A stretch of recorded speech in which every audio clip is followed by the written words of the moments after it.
इस डिक्टेशन की स्पीड होगी 80 शब्द प्रति मिनट। डिक्टेशन शुरू होगी 5 सेकंड बाद।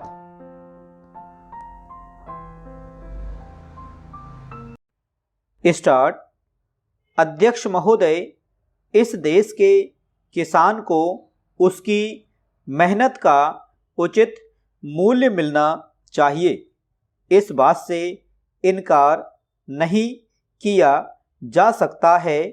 मैं इस सदन का ध्यान इस बात की ओर आकर्षित करना चाहता हूँ कि जब जब भी किसानों को दी जाने वाली सहायता की बात की जाती है तो यहाँ पर कभी भी कोई ठोस निर्णय नहीं लिया जाता है।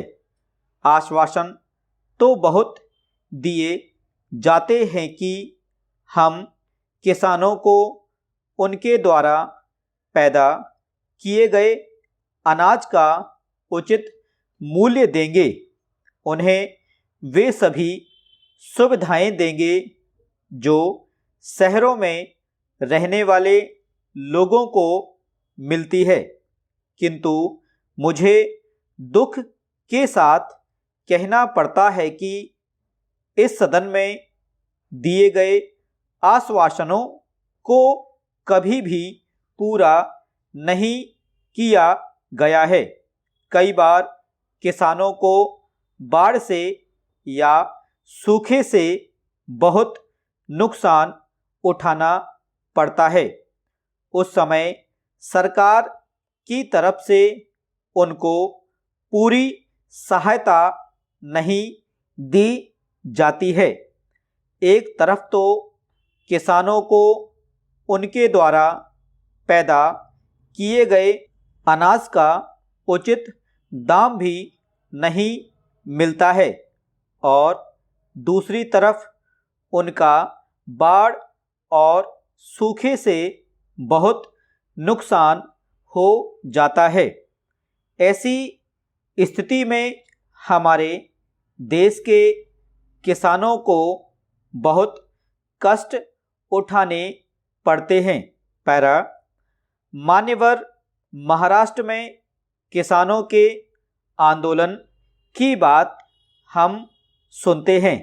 बड़े दुख की बात है, जहाँ तक मुझे मालूम है वहाँ के किसानों को बहुत सारी सुविधाएं दी गई हैं।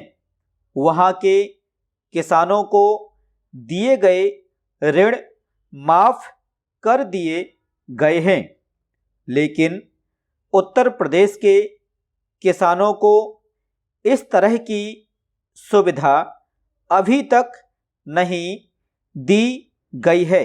मैं महाराष्ट्र के किसानों से निवेदन करना चाहता हूं कि जो कुछ उनको दिया जा रहा है उससे उन्हें संतुष्ट होना चाहिए और देश के विकास में पूरी तरह से हिस्सा लेना चाहिए।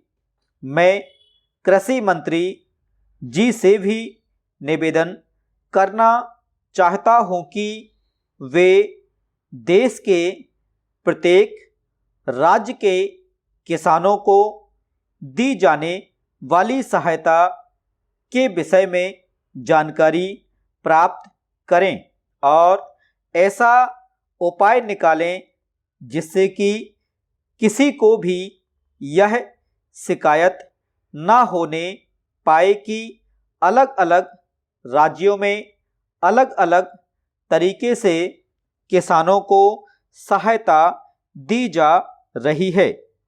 मैं माननीय मंत्री जी का आदर करता हूँ। मैं समझता हूँ कि उनके दिल में किसानों के लिए पूरी जगह है, लेकिन उनके लाभ की योजनाओं को अच्छी तरह से लागू भी करना होगा। स्टॉप।